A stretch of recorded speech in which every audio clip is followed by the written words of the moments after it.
que esto cabe, que se transmita a nivel transgeneracional, a nivel genético, yo creo que existe una información que está en el campo, en lo que los físicos cuánticos conocen como el campo. Y eso está ahí. Eso está ahí y la información existe y solamente hay que acceder a ella. Entonces, hablando de la reencarnación, puede ser que ancestros míos realmente se están reencarnando, si quieres, como una forma de verlo, en mí, porque yo traigo información de ellos. Y luego hay experiencias de gente que hablan de que han tenido otras vidas y no tienen nada que ver con ancestros, ¿no? También es posible. ¿Por qué? Porque la transferencia de información en el campo es posible. Sencillamente. Claro, ahí te quiero pillar, te quiero liar un poquito. Yo sé que tú has estudiado con Jean-Pierre Garnier, ¿no? Sí, Jean-Pierre, he sido alumno suyo. Sí. Entonces, claro, ¿qué visión ves ahí tú cuántica, no? O sea, es decir, ¿qué más puedes aportar de lo que te ha explicado Jean-Pierre? Sí. O también de lo que dice Jorodowski, porque también la psicomagia también la aborda desde otro punto. Sí. Bueno, Jean-Pierre Garnier básicamente tiene una teoría muy clara respecto al doble, ¿no? Él dice que nosotros estamos viviendo desdoblados. Él dice que nosotros vivimos en diferentes tiempos y por lo tanto en diferentes espacios. Esto ya lo dice la física cuántica también, ¿no? La física cuántica habla de que una característica fundamental de la realidad y del campo es la no localización de las partículas, mejor dicho, la no localización de la información, y lo que sí se localiza es la partícula, ¿no? Y Jean-Pierre Garnier pues va un poco en la misma línea, ¿no? La diferencia que aporta Jean-Pierre Garnier es que él dice, bueno, entre otras muchas, porque hace aportaciones fabulosas, ¿no? Pero por nombrar solo una relacionada con esto, él habla de que todos tenemos un doble y que el doble está viviendo en un futuro potencial. Yo no me puedo comunicar con el doble y el doble no se puede comunicar conmigo. Yo miro hacia el futuro y veo que el doble vive en la oscuridad e igualmente el doble mira hacia mí y ve que yo vivo en la luz, ¿no? Entonces no nos podemos comunicar. O sea, como hay un individuo que es doble mío, que no se entera de nada de lo que yo hago, ni yo me entero de nada de lo que hace él. Y sin embargo hay una posibilidad de que ambos tengan una intercomunicación, que es a través fundamentalmente del sueño. De los primeros 110 minutos del sueño, para ser concreto, lo que se conoce como el sueño paradoxal. Paradoxal, consciente sería, ¿no? No significa consciente. Paradoxal son los 110 primeros minutos. El estado alfa sería en hipnosis. Que ahí también hay una cosa, perdona, muy importante, que es, fíjate, la cifra 110. Que ya tenemos ahí el número 11. El 11, sí, te voy a decir numerología, ya. Y ya en ese periodo de tiempo, que son 110 minutos aquí, pero no sé cuánto tiempo es allí. Vale. No sé si me explico. Sí. Por lo tanto, ahí es cuando el doble viene. Antes de dormirte, tú te duermes en un estado en el que le traspasa lo que son tus problemas o las cosas que más te acucian y más te preocupan en ese momento. Y entonces, a través del agua, porque somos 80%, 75-80% agua, tú sales de tu cuerpo y el doble entra en ti. Y el doble entra en ti, absorbe toda esa información, se la lleva hacia el futuro, busca la mejor solución posible entre miles de soluciones potenciales y pasa el periodo de 40 días, la cuarentena famosa de las enfermedades, y en ese periodo la solución te es aportada, ¿no? Esto es un poco la teoría de Jean-Pierre Garnier. Lo único que veo de esta teoría, que sí, es acertada, es bastante creíble en el sentido de que supongo que tú habrás tenido tus experiencias y yo también, pero coño, este tío se tiene que cansar, todo el día con tanta línea de tiempo, tiene que ser la hostia. Bueno, sabes que nosotros lo practicamos, sí. O sea, el protocolo de línea de tiempo en PNL no es más que una aplicación de la teoría del doble de Jean-Pierre Garnier. Fíjate, nos pasó una cosa curiosa en Segovia, a mi esposa y a mí estábamos de vacaciones viajando y dimos un paseo y entonces pasamos por una tienda esta de souvenirs, de regalos, y mi esposa se quedó mirando una de esas figuritas pequeñitas que se regalan a los niños y le llamó tanto la atención que le preguntó a la dependiente, oiga, ¿esto qué es? Y la dependiente le contó la historia de esa figurita, ¿no?, que vendían. Dice, mira, esto se llama quitapenas y es típico de Guatemala. Dice, y lo que consiste es que los niños guatemaltecos cogen esta figurita, este muñequito, se acuestan con él y le cuentan sus problemas. Y le llaman quitapenas. O sea, fíjate que hay toda una sabiduría ancestral de lo que Jean-Pierre Garnier está exponiendo como la teoría del desdoblamiento. Y bueno, y él habla, por supuesto, de lo griego antiguo, etcétera. Pero en cuanto te pones a rascar un poco, están absolutamente todas las tradiciones ancestrales, ¿no?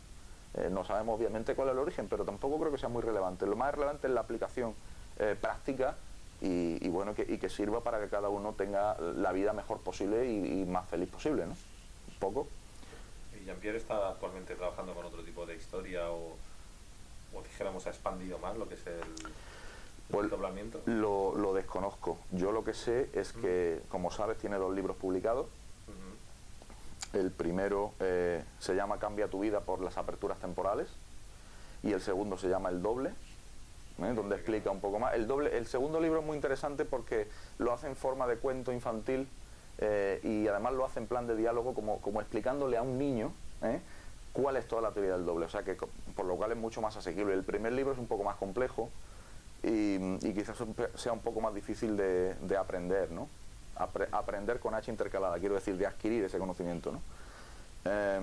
Pero el segundo libro es muy recomendable para iniciarse en la teoría y luego, por supuesto, si alguien tiene oportunidad de asistir a uno de sus cursos, pues también lo recomiendo mucho. ¿Y de Jodorowsky? ¿Tú sabes algo así también? Pues... Psicomagia, o sea, ¿qué nos puedes explicar más de la psicomagia sin que podamos aportar? Hombre, el hecho más distintivo de la psicomagia de Jodorowsky es la desaparición de lo que él llama la trampa sagrada. Lo que Jodorowsky hace con la psicomagia es lo que hacen los chamanes, solo que él te explica el porqué y te explica el proceso. Esa es la diferencia. La trampa sagrada desaparece. Él te explica, dice, mira, ahora te voy a hacer esto y vas a hacer esta historia, dice, porque esto significa tal y tal y tal y simboliza tal. Es decir, desaparece la trampa sagrada. Esa es la diferencia de él. Pero obviamente funciona, ¿no? Él tiene muchísimos casos clínicos que ha explicado ampliamente en sus libros y bueno, el éxito de su terapéutica está más que demostrado. Luego tiene una continuación con su hijo, Cristóbal Jodorowsky, que también es terapeuta y artista.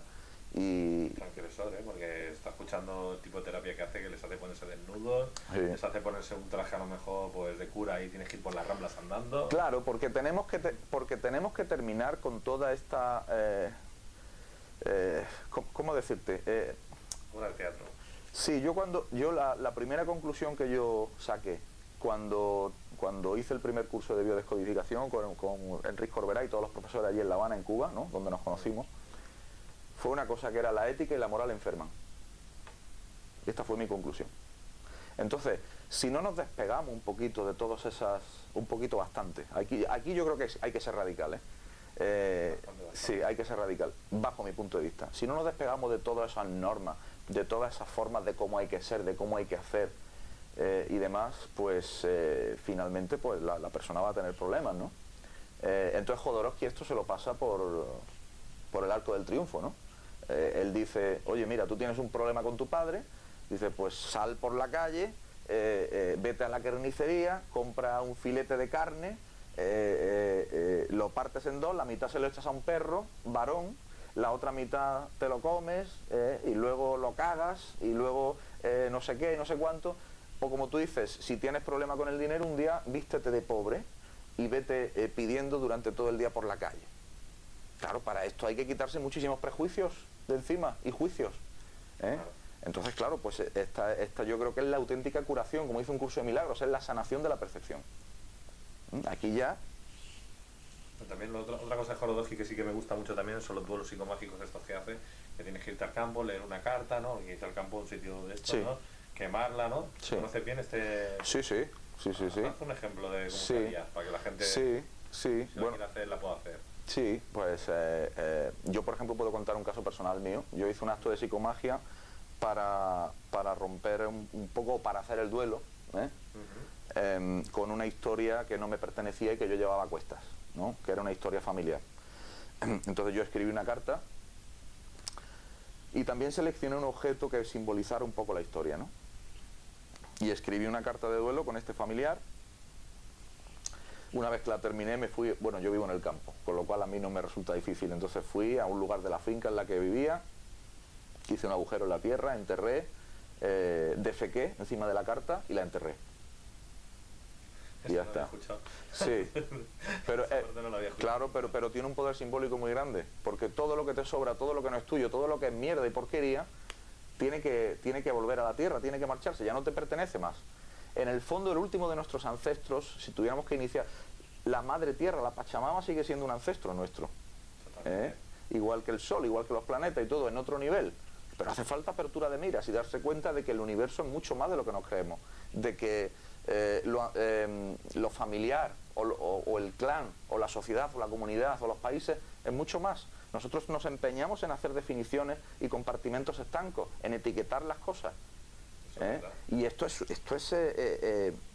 claro, este es el principio de la ética y de la moral que termina enfermando finalmente, porque la gente esa ética y moral terrible, es terrorífica, y no te digo si esas lealtades vienen por vía familiar o vía clan. Esto es lo que Bert Hellinger llama el amor que enferma y el amor que mata, ¿no? Sí. Este sería el amor que enferma. Yo por lealtad a mi clan, por lealtad a mi padre, por lealtad a mi abuelo, no me atrevo a decirle tal o sigo haciendo lo que él hacía por muy pernicioso que sea para mí, ¿no? No, pero como estás diciendo, conoces las constelaciones familiares. Sí, estoy formando constelaciones familiares en el aula de la Montera en Sevilla. ¿Cuáles son estas que dicen antiguas, las nuevas? Yo no sé qué son las nuevas y qué son las antiguas. Yo sé que el aula de la Montera en Sevilla está certificada directamente por Bert Hellinger. Sí, debe ser lo que llaman las nuevas, ¿no? Que son las que en un contexto, aunque tú le hagas la terapia a esa persona, todos los que están sentados alrededor también les funciona. Ah, no, pero esto es que funciona siempre. Esto lo llevan haciendo los chamanes milenios. Yo recuerdo tuvimos la oportunidad de asistir a un taller muy interesante con una chamana maorí de Nueva Zelanda. Y bueno, y fue espectacular, porque había éramos un grupo de 15 o 17 personas, y funciona siempre igual, porque se trabaja de manera multidimensional. Es decir, tú estás sentado, por eso las terapias de grupo son tan potentes, porque ahí todos son espejos. Claro, espejo uno de otro. Exacto, claro. Es la terapia del espejo. Entonces tú estás viendo al otro en la problemática del otro y te está resonando a ti. Y cuando el otro encuentra su solución, la solución también te puede resonar a ti. Bueno, la solución puede ser específica para él, pero de alguna forma te puede llegar algo, te puede sugerir algo, o te puede iniciar por un camino para que tú busques. O a veces directamente te la puede dar. Pero lo más importante es estar atento a las señales que hay, estar atento a las señales más insignificantes, que puedan parecer insignificantes, pero que son los que a la postre te van dando pistas, te van guiando de cómo el doble de Jean-Pierre Garnier, el inconsciente, diremos, te va poniendo miguitas de pan por el camino, y tú vas por el camino que él te va indicando, y ahí seguro que no te vas a equivocar. No, de verdad. Hombre, como has estado metiéndote ahí, mira, a mí me hace una gracia que estás metido ahí en el chamanismo, ¿no? Y entonces, claro, como pues sois andaluces, ¿no? Bueno, todo el mundo piensa íberos, ¿no? Piensa estas cosas.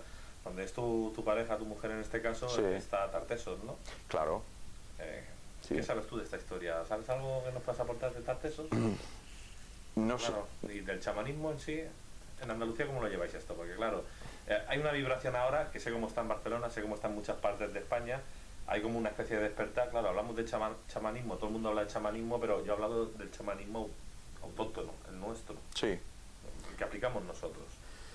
Claro, lamentablemente este chamanismo autóctono que tú mencionas, pues se ha ido perdiendo con el paso de los años. Tú conoces... Pero los andaluces tienen mucho poder todavía en chamanismo. Sí, pero tú fíjate, nosotros venimos de una dictadura hace muy poco. Anterior a la dictadura, bueno, realmente seguimos viviendo una dictadura. La dictadura nunca se marchó, la transición democrática fue un cuento, fue un camelo. No se lo cree nadie, ¿no? Evidentemente, quiero decir que el chamanismo, el conocimiento ancestral, sanador, las costumbres